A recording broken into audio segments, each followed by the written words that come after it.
रावत ने शिरकत की। उन्होंने आज कांग्रेस में ज्वाइन करने वालों को दही जलेबी खिलाकर पार्टी ज्वाइन करवाई। इस दौरान हरीश रावत ने कहा कि चुनाव तक पार्टी ऐसे ही सदस्यता अभियान चलाएगी। रावत ने बीजेपी सरकार पर भी निशाना साधा और कहा कि प्रदेश में महिलाओं को घसियारी कहकर अपमानित किया गया।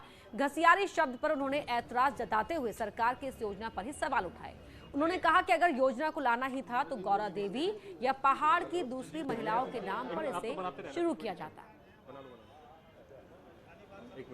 भाजपा वालों से मेरा एक आग्रह है, मेरी माँ मेरी बहन उत्तराखंड की, कभी उसको किसी ने घसारी संबोधन नहीं। वो गृहिणी रही, वो गृह लक्ष्मी रही, वो परिवार पालन करता रही, लेकिन घसारी शब्द नहीं दिया। और भाजपा 21वीं सदी में आज़ादी के 75 वर्ष में मेरी माता बहनों को जो घसारी संबोधन दे रहे हैं, मैं उसकी निंदा करता हूं। मैं बड़ा दुखी हूं।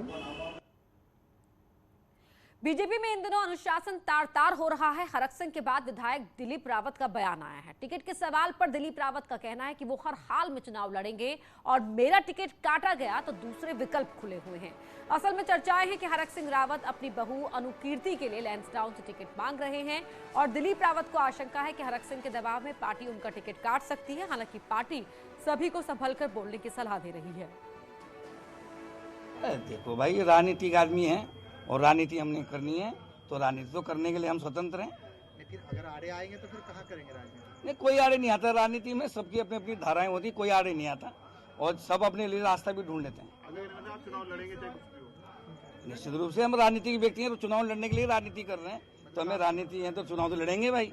कुछ लोगों के द्वारा इस प्रकार की जब बयानबाजी बातें आती हैं तो लोगों को थोड़ा खराब लग सकता है, लेकिन मैं मानता हूँ कि पार्टी हमारा बहुत बड़ा विचार परिवार है। विधानसभा चुनाव 2022 से पहले विधानसभा का आखिरी सत्र गैरसैंण में होगा। ग्रीष्मकालीन राजधानी में होने जा रहे सत्र के बड़े मायने हैं।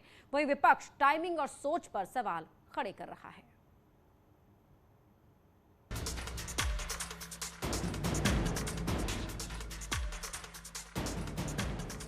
ग्रीष्मकालीन राजधानी गैरसैंण में 2 दिन का विधानसभा सत्र होगा। इसके लिए 29 और 30 नवंबर की तारीख तय की गई है। बतौर मुख्यमंत्री गैरसैंण में पुष्कर धामी का ये पहला सत्र होगा। वहीं 5 साल की बीजेपी सरकार का आखिरी सत्र भी होगा। बीजेपी गैरसैंण को ग्रीष्मकालीन राजधानी बनाना अपनी सबसे बड़ी उपलब्धि मानती है। पूर्व सीएम त्रिवेंद्र रावत और तीरथ सिंह रावत शीतकालीन सत्र के फैसले को सही मानते हैं। दोनों का यही कहना है कि गैरसैंण में सत्र होना बेहद जरूरी है। नहीं, बहुत अच्छी बात है। मैंने हमेशा कहा कि अब गैरसैंण को कोई गैर नहीं रख पाएगा, क्योंकि गैरसैंण केवल गैरसैंण नहीं है, वो ग्रीष्मकालीन राजधानी है। और मैं समझता हूं कि गैरसैंण का विकास कोई रोक नहीं सकता, गैरसैंण की उपेक्षा कोई रोक नहीं सकता। देखिए, गैरसैंण आम लोगों की भावना का प्रश्न है और ग्रीष्मकालीन राजधानी भारतीय जनता पार्टी को श्रेय जाता है, घोषित किया है, तो निश्चित है कि वहाँ समय समय पर सदन का होना लगना भी आवश्यक है। 20 साल में गैरसैंण को ग्रीष्मकालीन राजधानी बनाने की घोषणा त्रिवेंद्र रावत ने की, लेकिन कमिश्नरी बनाने की घोषणा कुर्सी पर भारी पड़ गई। कोविड और राजनीतिक हालातों के बीच मार्च में बजट सत्र के बाद गैरसैंण में अब तक सत्र नहीं हो पाया। ऐसे में चुनाव से पहले गैरसैंण में सत्र करके सरकार विकास का संदेश देना चाहती है, लेकिन विपक्ष सत्र की टाइमिंग पर सवाल उठा रहा है।